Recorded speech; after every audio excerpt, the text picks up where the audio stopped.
चलिए हम लोग को स्मार्ट न्यूज चैनल के डॉक्टर बालू साहब आपके बीच प्रतिदिन की तरह अपने पेज से आते हैं नए नए मुद्दों पर। आज का मुद्दा हमने बनाया बिहार विधानसभा, यानी कि बिहार के विधानसभा में क्या होगा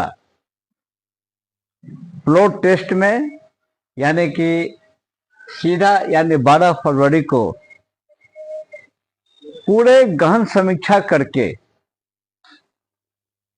ये हमारा जो समीक्षा जो होता है किसी राजनीतिक मुद्दे पर न्यूट्रल, किसी का कोई पक्ष नहीं, किसी के दबाव में नहीं, किसी के प्रचार में नहीं, किसी के प्रसार में नहीं है।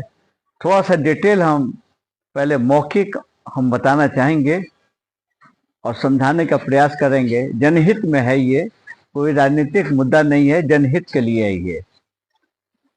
सबसे बड़ी बात है कि दुखद बात यह है कि बिहार में जो संवैधानिक तरीके से जो ऐसे लोगों का मन में था, रहता भी है, रहना भी चाहिए कि सरकार कम से कम 5 साल तक चले। किसी की भी सरकार हो, किसी भी दल का हो, 5 साल तक रेगुलर चलने पर जनहित जनता को ये फायदा होता है कि बहुत से मुद्दे, विकास, जो चीज़ों पर उसकी सारी प्रक्रियाएं पूर्ण होने देती है और जनता को जनहित में लाभ मिलता है। लेकिन बिहार में जो तरीका, जो प्रक्रिया, जो नई राजनीतिक शैली जो अपनाई जा रही है, बार बार पार्टी बदल देना, सरकार बदल देना, कुर्सी से कि किसी को बैठे वगैरह डिस्टर्ब कर देना, नेताओं की जो आपसी जो चेयर पर बैठने की पार्टी के होड़ में कि 2024 में नरेंद्र मोदी जी नहीं आवे, जो पूरी राजनीति कई इंडिया महागठबंधन की क्या क्या सब बनी हुई सब आपके सामने है। लेकिन इसका बिल्कुल विरोध होना चाहिए। नेताओं के कहने पर क्या चलेगा संविधान? क्या नेताओं के कहने पर चलेगा मतदाता? क्या नेताओं के भड़काने से, उस्काने से चलेगा कि आपको कोई भी सरकार या विधानसभा लोकसभा? नहीं, ये फैसला हमको आपको अब करना है, सतर्कता से लाना है। निश्चित कोशिश रहे यही अब बिहार में, चाहे अन्य राज्यों में भी, कि एक सरकार, एक पार्टी को मैक्सिमम उतना वोट से उसको जिता दीजिए कि सरकार भली भांति चले, तोड़ फोड़ की राजनीति न हो। दूसरी बात समीक्षा में यह है कि नेताओं का कितना बोली में दम है, कितना ये लोग झूठ बोलते हैं, कितने जल्दी पलटी मार जाते हैं, पलट जाते हैं। आजकल का यूथ, भारतवर्ष का, बिहार का, सभी इन नेताओं का जो रोल देखता है, हास्य स्पष्ट के सभी नेता होते जा रहे हैं। हम अपने सी वोटर के थ्रू हम बात करते हैं लोगों से, मजाक बनाता है नीतीश कुमार जी पर, छोटा छोटा रील जो डाल रहा है आपको नीतीश कुमार जी पर, कभी उनको पत्नी बना दे रहा है, कभी उनको डाइवोर्स करवा रहा है। ये इस तरह के एक बड़े ओहदा पर एक मुख्यमंत्री, चीफ मिनिस्टर नीतीश जी, इस तरह से जो छोटा सा रील जो पूरा भरा पड़ा है आपको, एक दूसरे के कमेंट आखिर करने की क्या जरूरत थी? क्यों ऐसा होता है? पूरे समीक्षा के साथ न्यूट्रल, ओपन समझाते हुए हम आपको बारी बारी से समझाएंगे कि ये लोकसभा चुनाव मुश्किल से अब चंद महीने भर से कम ही है कि आचार चुनाव संहिता लागू होने वाला है ये, और पूरे भारतवर्ष में सभी की निगाहें टकटकी प्रधानमंत्री के चेयर पर लगा हुआ कि प्रधानमंत्री जी हैट्रिक करेंगे। जैसे कल उन्होंने लोकसभा में प्रधानमंत्री जी ने जो जिस बोल्डली तरीके से कल उन्होंने स्पीच दिया, जिस तरीकों से खंडन, किस तरीकों से उन्होंने कांग्रेस पर वार किया, इतना मोस्ट कॉन्फिडेंस के साथ, ये पूरे भारत में जो पहले ये व्यक्ति हैं मोदी जी कि इनका व्यक्तित्व से इतना कॉन्फिडेंस आज तक किसी भी नेता में लुक स्मार्ट चैनल नहीं देखा। कितने एक से दिग्गज नेता आए, लेकिन सारे नेता डिपेंड होते थे अपने राजनीति पर, लेकिन ये पहला ये मोदी जी को देखा गया कल, जिस लैंग्वेज से बोल रहे थे कांग्रेस पे वार हो रहा था और निश्चित तौर पर कांग्रेस बौनी होती जा रही है और हो भी गया ये। ऐसा क्यों हुआ ये? इसलिए हुआ कि मोदी जी के कुछ ऐसे काम हैं, मिसाल है, बन गया। हर चीज में देखिए, हर कोई भी मुद्दा उठाइए, मोदी जी आगे हो जाते। चलिए मुद्दा अलग करते हो, हम आज का मुद्दा है बिहार विधानसभा पर। हम प्रमाणित कर रहे हैं, आपको को समझाएंगे। हमारा चैनल का दावा है समीक्षा पर, बाकी वक्त पे जो हो, नेता उलट जाए पलट जाए वहां पर। ऐसे तो नेता अब तो एक दूसरे को ब्लैकमेल भी करना शुरू कर दिया है। हम स्टार्टिंग में बता रहे हैं यहाँ पर कि यह 3 बातें जो निश्चित तौर पर अहम भूमिका जो अभी निभाने वाले हैं जीतन राम मांझी जी। जीतन राम मांझी जी, याद कीजिए, यही नीतीश कुमार जी ने उनको मौका दिया था, मुख्यमंत्री बनाया था। जिस प्रेम से नीतीश जी ने उनको बिठाया, उसी प्रेम से किस तरह से कुर्सी उनके खींची गई छुपा नहीं है।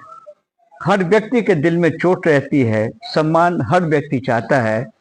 झटका लगा था ये जीतन राम मांझी पर। दूसरी घटना विधानसभा में याद कीजिए, कुछ दिन पर नीतीश कुमार ने जिस तरह से उनको लतहड़ा था जीतन राम मांझी को, पूरा गवाह है, एविडेंस है। और इस तरीके से उस दिन लग रहा था जैसे कि क्या हो गया।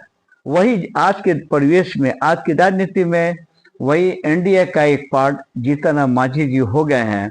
अब जीतन राम मांझी के दिल में भी टीस जरूर मारता होगा, जरूर मारता होगा। 2 बार ये बेइज्जत हुए हैं। चीफ मिनिस्टर के कुर्सी पर से नीतीश जी ने उनको उतार दिया था। दूसरा है कि जो उनको बेइज्जत जो हुए थे विधानसभा में, 2 बातें।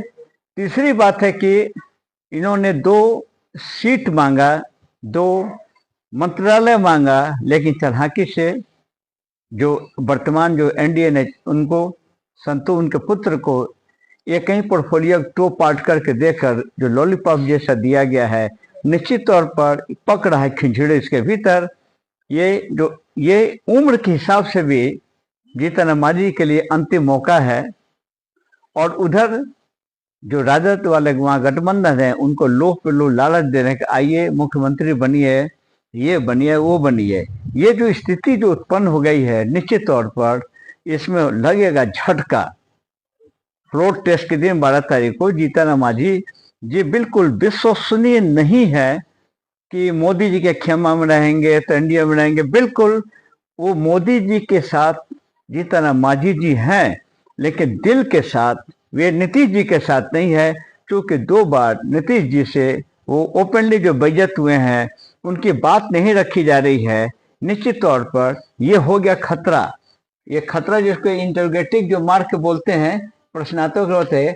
कभी भी जीतन राम मांझी जी, ये जो उनके पास जो सदस्यों की सूची है 4 की संख्या में, ये धोखा दे सकते हैं, ये कुर्बान कर सकते हैं और ये जा सकते हैं। नीतीश कुमार जी को सीएम के कुर्सी पर बैठना जीतन राम मांझी जी को बिल्कुल पसंद नहीं रहेगा। भले ही ऊपर से मोदी जी के पक्ष में रहने के कारण मीठा मीठा बोले अलग। पहला बार रिपोर्ट ओपनली हम ये फेसबुक लाइव पर साफ सुथरा ढंग से समझा रहे हैं। नंबर 1। अब आइए दूसरा नंबर, वही चिराग जी की बात फर्स्ट ले लेते हैं। चिराग पासवान जी जो हैं, उनकी जिस तरह से उन्होंने नीतीश के साथ बगावत किया था, जिस तरह से जो उनका रोल था हाजीपुर में सीट को लेकर, यह भी एक विवाद का विषय है। अंत में चिराग जी को भी कहीं डगमगा रहे हैं कि हम इधर जाएं, लेकिन दिल से वो नीतीश जी के साथ चिराग जी भी नहीं है। तीसरा नंबर आइए, उपेंद्र कुशवाहा जी पर चले आइए। उपेंद्र कुशवाहा जी की जीत था कि तेजस्वी यादव जी से कि वो मुख्यमंत्री नहीं बने। वो भी पलटू राम जी हैं। पलटू राम भी उपेंद्र जी कहा जाए तो कोई बड़ी बात नहीं है, वो भी पलटने में माहिर हैं। उनको कुर्सी चाहिए बगैर चुनाव लड़े। बिहार में नेताओं की खूबी है कि अब तो ऐसा ट्रेंड फैशन चल गया है, हम तो बार बार सवाल खड़ा करते हैं, एमएलसी बन जाइए, एमएलसी में 18 साल से नीतीश कुमार जी बने रहे, कोई भी चुनाव नहीं लड़े, लगातार बल्लेबाजी जो चल रही है, बगैर चुनाव लड़े इतना बढ़िया वैकेंसी नहीं मिलेगा।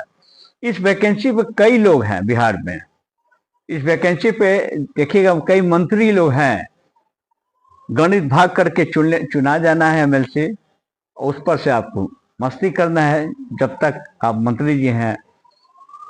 उसमें भी है जीतन मांझी के पुत्र भी आपको एमएलसी कैडर, कितने लोग हैं। तो ये जो पद्धति कैडर का एमएलसी पर जो है रिस्पॉन्सिबिलिटी है, इसमें निश्चित तौर पर चेंज होना चाहिए, जो इसका विषय थोड़ा अलग होगा। हम बार बार एक प्रश्न हमेशा खड़ा करते हैं कि कम से कम जो संवैधानिक जो सुप्रीमो पोस्ट है, डिप्टी सीएम, चीफ मिनिस्टर, जितने मिनिस्टर्स कैबिनेट स्तर का, वो ऐसे मंत्री को उसी को बनाया जाए जो चुन कर आवे विधानसभा से, या केंद्र में भी वही बने जो चुन कर आवे, न कि राज्यसभा के मेंबर से केंद्र में कोई मंत्री बन जाए, न कि बिहार में कोई एमएलसी के पद से जाकर के वो मिनिस्टर या चीफ मिनिस्टर बन जाए। अगर ऐसी प्रथा अब होनी चाहिए, ये तो केंद्र सरकार का फैसला करना ऊपरी बात है। अब आइए पहली बार अब हम शुरुआत करते हैं अपने मुद्दे पर, जो हमारा विषय था। ये मैंने फिगर छोटा से बनाया है, बिहार विधानसभा फ्लोर टेस्ट है, पढ़ाने से इंटरेस्ट आएगा, आप भी समझेंगे। इसमें सबसे बड़ा अब एक मामला फंस गया है, अवध बिहारी चौधरी जी स्पीकर हैं। ये स्पीकर अवध बिहारी चौधरी जी हैं, ये राजद कोटे से हैं और स्पीकर पद पर थे। लेकिन ये कहते हैं जब सरकार बदल गई, नीतीश कुमार जी आ गए, डिप्टी सीएम, सब बदल गया, लेकिन इनका कहना है कि नहीं, हम स्पीकर पद से रिजाइन नहीं देंगे। इनका जो कहना है अवध बिहारी चौधरी जी का, कि जो भी नियम जो कहेगा, हम नियम प्रक्रिया के अनुसार सभी अपने आसन पद से करेंगे, और जब तक कोई ऐसा कोई सदन या विधायक के द्वारा सवाल खड़ा नहीं होगा कि आपको इस्तीफा देना है, तो हम स्वेच्छा से नियम के अनुसार देंगे। लेकिन जो नियम कहता है हम प्रक्रिया में हम फॉलो करेंगे, इस्तीफा नहीं देंगे। इसका कड़ा विरोध किया है महेश्वर हजारी जी ने कि नहीं, इनका ये स्टेटमेंट कई बार चल भी रहा है, आप देखेंगे, कहना कि संविधान के अनुच्छेद 179 के तहत जेडीयू का कहना है कि तहत अगर आप पे अविश्वास प्रस्ताव पहले 14 दिन की अवधि के पहले हो गया हो, तो अविश्वास प्रस्ताव के अवधि में ये अवध बिहारी चौधरी जी कुर्सी पर नहीं बैठेंगे और इनके स्वेच्छा से चेयर खाली कर देना चाहिए, ताकि फ्लोर टेस्ट हो सके। पहले स्पीकर का सिलेक्शन होगा तब। लेकिन यहीं अब हम चलते हैं कि ये जो ठीक ये 14 दिन की अवधि अविश्वास प्रस्ताव से अगर आप जोड़ते हैं, ये आता है 12 फरवरी, सेम डे। उस अवधि तक अवध बिहारी चौधरी जी का कहना है कि नहीं, हम यहाँ पर इस अवधि तक हैं, जो नियम कहेगा हम वही काम करेंगे। आगे बढ़ते हुए बताते हैं कि अब स्पीकर के मामला फंसेगा, और इधर जो मैंने बातें बताई, जो अभी जो चल रहा है ये प्रोसेस, कौन देगा धोखा, कौन देगा पक्षपात करेगा, कौन क्या करेगा, निश्चित तौर पर कुछ ऐसी भी बातें आ रही हैं कि कांग्रेस का कई नेता यहाँ से अदर स्टेट में लोग ले गए यहाँ से। कुछ ये भी खबर आ रही कि जदयू के ललन सिंह जी भी कुछ विधायकों को लेकर अलग लगाए हुए हैं, राजद के संपर्क में है। आरोप प्रत्यारोप, झूठ सच जो हो तो वक्त बताएगा। लेकिन अभी स्थिति ये है, इधर यह भी हम बताते चलते हैं, अगर एमएलसी कैडर के नीतीश कुमार जी एमएलसी कैडर पर उनका ये अपॉइंटमेंट है, और एमएलसी कैडर पर नीतीश जी का भी समय, आपको भी रिटायर होने वाले हैं। पहली बार बता रहे चैनल पर कि बहुत से एमएलसी, बहुत से राज्यसभा के मेंबर की अवधि समाप्त है। जो नीतीश कुमार जी का भी एमएलसी, आप खुद अभी गूगल पर टाइप कीजिए, खुद आप देखिए, पता चलेगा कि नीतीश कुमार जी का एमएलसी जिस पद पर हैं, जिस कैडर पर हैं, उसका अंतिम रिटायरमेंट डेट क्या है, आप सुनकर चौंक जाएंगे। सभी तरह समीकरण करेंगे। नियम है कि अगर कोई चीफ मिनिस्टर, कोई भी आम आदमी भी अगर सेलेक्ट हो जाते हैं तो वो उनको 6 महीने की समय दी जाती है। 6 महीना में उनको विधानसभा में प्रूव करना होगा, तब उसके कंटिन्यू, अन्यथा 6 महीने बाद आयोग भी घोषित कोई हो सकता है। उस दायरे में चीफ मिनिस्टर साहब नीतीश जी बिल्कुल ठीक हैं। उसमें भी चूंकि चीफ मिनिस्टर बन चुके हैं, लेकिन ये जो इस नंबर 1 स्पीकर की गड़बड़ी, दोनों के चेयर की गड़बड़ी, दूसरा नंबर फिगर काउंटिंग का अगर चलते हैं तो 128 एनडीए की पार्टी में टोटल संख्या आता है, एनडीए 128 है और महागठबंधन ओरिजिनली है 114।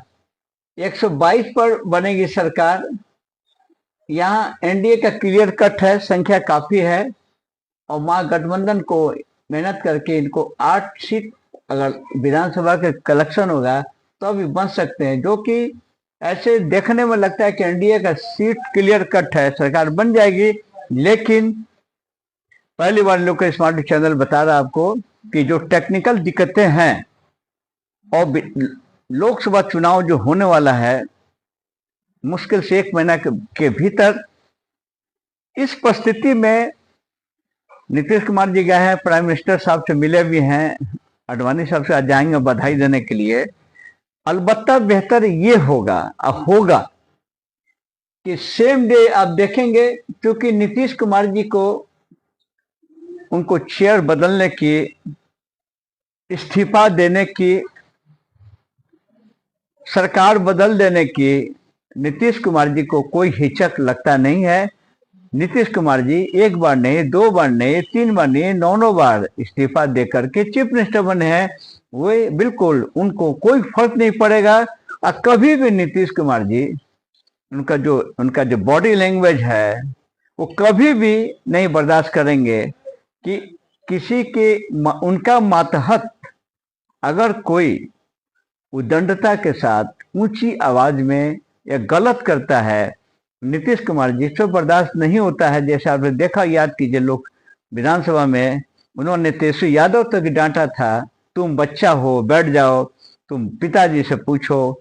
ये यहाँ तक स्पीकर जो अभी डिप्टी सीएम जो बने हैं वो भी पीछे ले चलते हैं। आपको याद होगा स्पीकर को जब नीतीश कुमार जी ने उझड़ैया जो किया था, सारा एविडेंस है, देखेंगे। और वही स्पीकर डिप्टी सीएम बन गए, किनके साथ? इनके साथ, जहां डांट खाए हुए थे स्पीकर के पद पर। उसी स्पीकर के पद पर मुख्यमंत्री जी ने समझाया था कि स्पीकर क्या होता है, आप नियम नहीं जानते हैं। तो उनको भी इन्होंने डांटा है। तेजस्वी यादव भी डांट सुन चुके हैं और उसके बाद ये जीतन मांझी भी सुन चुके हैं। कई लोग डांट सुन करके, ये जितने जो विक्षुब्ध जिसके हृदय में चोट है, क्या ये लोग नीतीश कुमार जी के चीफ मिनिस्टर के चेयर के नीचे क्या मन से काम करेंगे? बिल्कुल नहीं करेंगे। राजनीतिक तरीके से करेंगे, जो कुर्सियां करेंगे, पार्टी बेसिस करेंगे, लेकिन सारी चीजों को नीतीश कुमार जी अच्छी तरह जानते हैं। उनके जैसा पारखी, नीतीश कुमार जैसे पारखी बिहार में बहुत कम नेता हैं जो समय को पहचानते हैं, स्थितियों को पहचानते हैं। जैसे कि रामविलास पासवान जी को जो मौसमी विभाग का एक्सपर्ट कहा जाता था, वो भी मौसम देख करके हमेशा चेयर पर रहे, मिनिस्टर के चेयर पर। उसी तरह से नीतीश कुमार जी भी बिहार के एक योग्य विशेषज्ञ और एक ऑनेस्ट हर तरह से व्यक्ति हैं। नीतीश कुमार जी कभी भी पचड़ा अचड़ा में रह करके ये कभी नहीं चाहेंगे कि किसी से उलझे जवाब दें। अब आइए राजद पे चलाइए। आपको आश्चर्य होता होगा कि अभी राजद के तेजस्वी यादव जी के मुंह से एक अपशब्द नहीं निकल रहा खिलाफ में, क्योंकि तेजस्वी यादव जी ने भीतर से भीतर उन्होंने अपना पासा फेंक दिया है। वो पासा फेंक करके राजद सुप्रीमो और तेजस्वी यादव जी इनके पार्टी लोग बैठे हैं, जाल फेंक दिया है। कौन कबूतर फंसे कि नहीं फंसे क्या हो। और उनका मेन जो है, जो स्पीकर साहब हैं, जो खुद राजद के हैं, यानी पूरा कॉन्ट्राडिक्शन में है बिहार। कॉन्ट्राडिक्शन में रहेगा बिहार सरकार का प्रोटेस्ट, और रहेगा उस दिन ये पूरा जो हमने जो समीक्षा करके, इतना ओपन समीक्षा पहली बार लोक स्मार्ट चैनल पर हम डॉक्टर बालू साहब साहब आपको एक एक चीज में बता रहे हैं। आप बता रहे हैं जो परिस्थितियां हैं, इंग्लिश में कह सकते हैं सर्कमस्टेंशियल एविडेंस ऐसा है कि बिहार में बेहतर होगा बीजेपी को फायदा के लिए, केंद्र सरकार में प्रधानमंत्री मोदी जी को फायदा के लिए, अगर बिहार में निश्चित तौर पर आपको राष्ट्रपति शासन लागू होगा। राष्ट्रपति शासन लागू होता है तो पूरा फायदा बीजेपी के पार्टी का होगा और प्रधानमंत्री मोदी जी का भी होगा। बिहार के 40 सीटों पर मैंने समीक्षा किया है। अगर सरकार बन जाती है, यहां भी क्लियर कर देना चाहते हैं, अगर सरकार बन गई, सरकार चलने लगी, यह दो बातें हम बताना चाहेंगे अपने समीक्षा क्रम में। पहले जो लालू जी के साथ नीतीश जी थे, पूरे बिहार के लोगों में अंदर से आक्रोश हो गया था कि खुद सारे यहाँ के वोटर्स ने प्रतिज्ञा किया था कि नहीं, इस बार हम लोग मोदी जी को ही जिताएंगे। बिल्कुल 40 में से हमने एक वीडियो पोस्ट किया था, 40 में से 32 सीट का मैंने आवंटन पहले एडवांस करके रख दिया है। 32 सीटों से कोई रोक नहीं सकता बीजेपी को। कब? जब लालू जी और नीतीश जी एक साथ थे। लेकिन इधर जो नीतीश कुमार जी ने जो इस तरह से जो बयानबाजी करके जो इधर जो उन्होंने जो रोल किया, इस्तीफा दिया, सरकार इनके साथ जो बनाने जा रहे हैं, इसमें कई बिहार के लोग क्षुब्ध हैं। इसमें नाराज बीजेपी से नहीं है, नाराज हैं जेडीयू से। और हम पहली बार हम बता रहे हैं आपको, अगर सरकार बनती है, अगर चुनाव होगा, लोकसभा चुनाव, तो स्पष्ट हम कर देना चाहेंगे कि आपको बोर्ड पर लिखते हैं, आप कोई भी काइंडली अगर कोई लिखता भी हो तो आप लिख सकते हैं, नोट कर सकते हैं। हम तत्काल हम आपका फिगर एडवांस हम लिख देते हैं।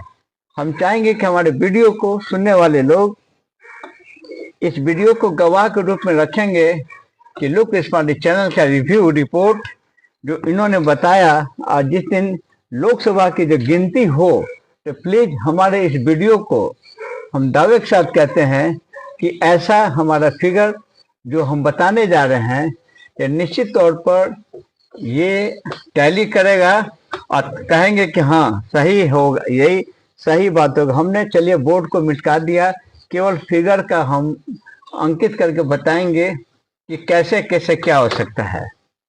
देखिए, कुल है आपको 40 सीट है लोकसभा का।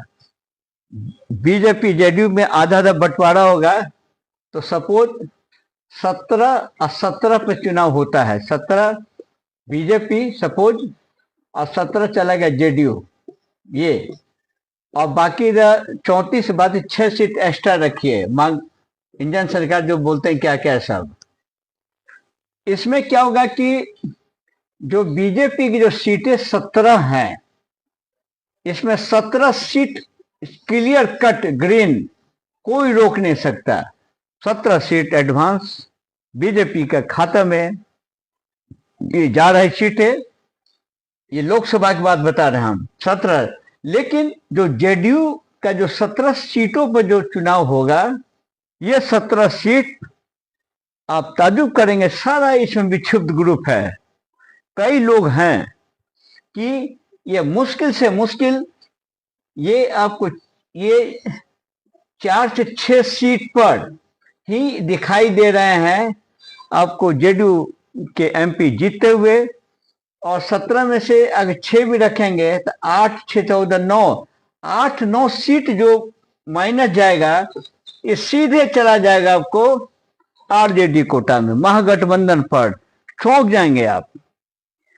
इस बार जो नीतीश कुमार जी अलग हो गए हैं लालू प्रसाद जी से, सबसे ज्यादा बेनिफिट राजद को इसमें इसलिए मिल रहा है। ये गठबंधन में राजद को पिछले 2019 में एक भी सीट नहीं था, याद होगा, एक भी सीट इनको नहीं मिला था। लेकिन इस बार लालू जी का हो गया खेल। लालू जी ने कहा था होगा खेला, गलत नहीं कहा था।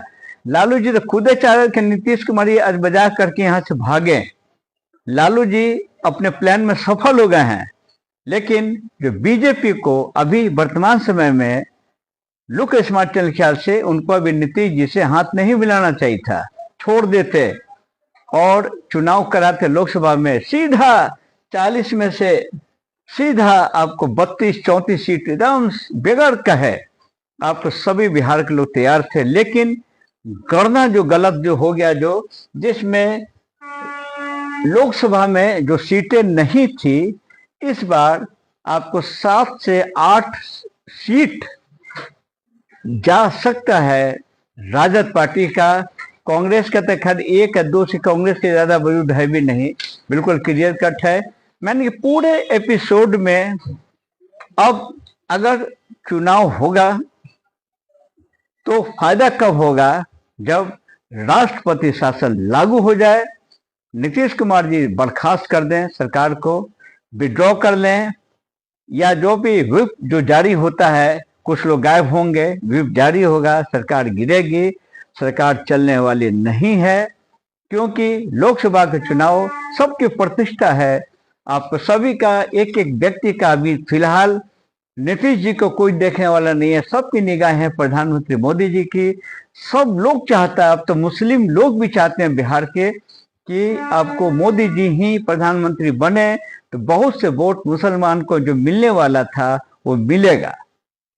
नतीजा कि ये होगा, अगर राष्ट्रपति शासन लागू हो तब, अगर ये लागू होगा, आम जो चुनाव होगा, इस पर जितने बिहार के मुस्लिम हैं, बिल्कुल सभी मुसलमान नीतीश कुमार जी से नाराज हैं।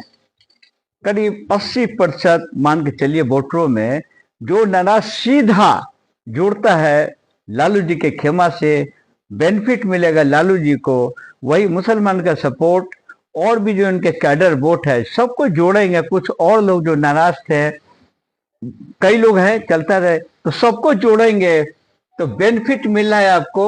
अगर ये सरकार जो नीतीश जी अगर बीजेपी के साथ मिलकर चलाएंगे, चुनाव लड़ेंगे, तो 8 से 9 सीट राजद को लाने से कोई नहीं रोक सकता।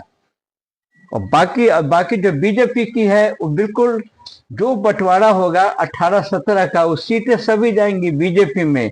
और जो गठबंधन में जो जेडीयू का जो है उसका सीट बिल्कुल आधा से भी अगर जीत जाते हैं लोकसभा में, वो बहुत ही काफी होगा। लेकिन पूरे क्रम से अगर वेरीफाई करेंगे तो बिल्कुल बिहार में लागू होगा राष्ट्रपति शासन। अगर लागू होता राष्ट्रपति शासन तो बेनिफिट मिलेगा बीजेपी को, 40 सीटों पर बेदाग एक तरफा चला जाएगा मोदी जी की तरफ। अगर राष्ट्रपति शासन लागू होगा, वही नीतीश कुमार जी को भी कर्तव्य है कि मोदी जी को अगर चाहते हैं कि मोदी जी की सभी सीटें चली जाएं, तो नीतीश कुमार जी को ऐसा भी परिस्थितियां बनती है कि ये सीधे जाएंगे चुनाव में, राष्ट्रपति शासन लागू होगा और अलग से उसके बाद होगा बिहार विधानसभा का चुनाव। इस रिपोर्ट कार्ड की समीक्षा में पहली बार खुल करके डिटेल के साथ हमने डाला फेसबुक पेज पर, इसको डालते हुए यूट्यूब पर। हम उम्मीद करते हैं कि हमारे समीक्षा पर एक एक लाइन न सुने, आप कमेंट करें, कुछ भी लिखें, हम जवाब देने के लिए तैयार हैं। यानी कि बिहार सरकार का पूरा 80% है कि नीतीश कुमार जी जाएंगे विधानसभा को भंग करेंगे और होगा ये राष्ट्रपति शासन लागू। चलिए लोकसभा में राष्ट्रपति जी का अध्यक्षता में कार्यवाहक को रहेंगे मुख्यमंत्री जी, नीतीश कुमार जी, होगा चुनाव। ऐसा व्यक्तिगत जो भी मैंने समीक्षा किया है, ये हमारे अनुभव, हमारे कलेक्शन सी टोटल बैलेंस बोर्ड के अनुसार बिल्कुल न्यूट्रल, किसी का पक्षपात नहीं, दूध का दूध पानी का पानी। फिर मिलेंगे आपको। जय हिंद।